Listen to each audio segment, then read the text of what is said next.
I'm going to put you on the spot. Okay. Tell a childhood story. Just a little memory that you would have of your childhood. I'm going to ask you the same thing in just a minute. Oh, sure. All right. So perhaps I had a little bit of an unusual childhood. When I was young, my parents wanted to make sure that I knew how to scuba dive because we were living on a boat, and one had to be safe. So you needed know how to use equipment. You were living on a boat. Well, that was a little unusual. Yeah. Okay.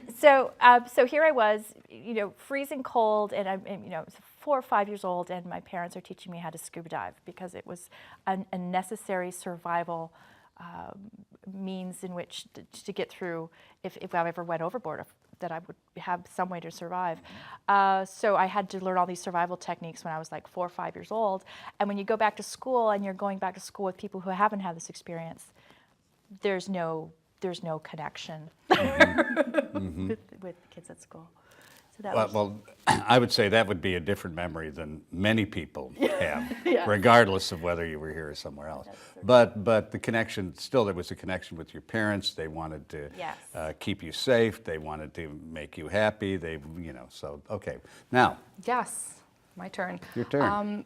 Absolutely. I mean, some of the fondest memories I have from my childhood are actually from the Adriatic coast, so they are my memories from the place that we went to and explored. Memories, huh? Yes, water memories, absolutely. So, as simple as just splashing in the waves and, again, parents and safety and, fun and all those wonderful feelings. And that's absolutely the reason why I think I associate home with that place, although it is not my home. Let's talk about this exhibit very much, or this installation very much is centered around home, the concept of home. You mentioned that earlier. And one of the things that people are allowed to do when they come in is there's a little card there that says home is, does it say home is? And what does home mean for everyone, right? And for different people. And those will ultimately become they become part of the exhibition. People are encouraged to look through them to see what other people's perception is of home. But also they'll be included on the website. We have a project website, and we will include that. And we also have other kinds of data that we've been collecting, and people are answering questions. Before we get on to a little further into home, I probably should have asked this earlier, but I'm going to ask it now. The title of this, and I'm going to ask both of you to give the title separately, because all of you out there, you'll understand why I'm asking them to give the title separately, because the title is in 2 languages. So the title of the exhibit is, first for Debbie. Sitting on 2 stools. Ne možeš sjediti na 2 stolice. Say once more. Ne možeš sjediti na 2 stolice. Which means? Which means you cannot sit on 2 stools. You cannot sit on 2 stools. So I would be remiss if I didn't ask the question at some point during this interview, why can't you sit on 2 stools? I mean, it seems obvious, but I know you're going for more than the obvious physical difficulty with that. I think it was one of the things that came out of the stories we would tell, and it was sort of an amused look at sort of the expectations that you need to, the push and pull that we feel not only from our families, but from society to sort of be in 2 places when that is actually very complicated. Absolutely, in the context of making life choices in general, not just in terms of home and homeland, but many situations. But I think it came up where, and we felt it was sort of amusing and interesting that this saying, you cannot sit on 2 stools, or ne možeš sjediti na 2 stolice, is a saying that exists in many cultures and languages. And in English, of course, the meaning is the same, but the opposite way of sort of phrasing it. So sitting on 2 stools, you cannot sit on 2 stools, was an interesting play on words that we felt would represent the concept. The concept, the idea of home, because of the challenge. Well, the two are actually in conflict with each other. Yes. And I understand why you're actually saying that both of them, neither one of them apart allows you to understand the installation. But perhaps the 2 of them together, being in conflict as they are, grammatically and actually, that it does kind of frame what's going on. Now, you mentioned home and homeland. Yes. What's the difference there? But See, I caught that. Right, I you did I catch heard you that. say that. Very good.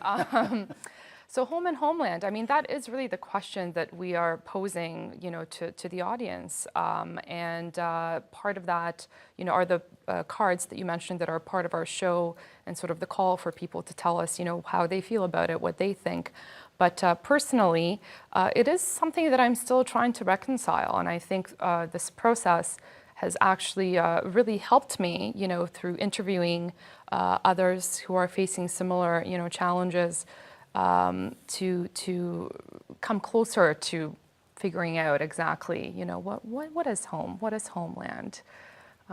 It's not a question that I can answer. Debbie, do you have fully. a different take on, because, I mean, they both involve the word home, but if you're going to distinguish, what do you think is a distinguishing characteristics of home versus homeland?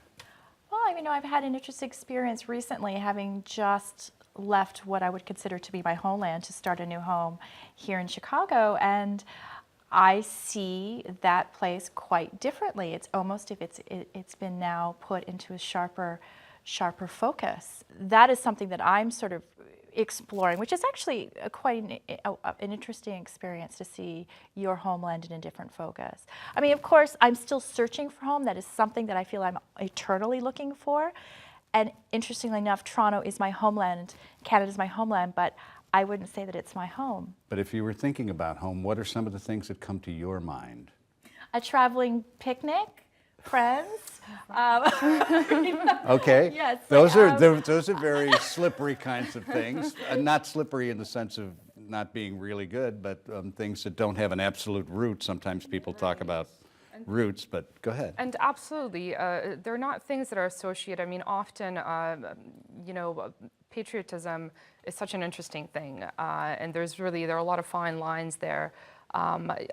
I personally don't associate my home with borders, and I think a lot of elements come into play. And Debbie mentioned, friendship, experience, feeling, memories.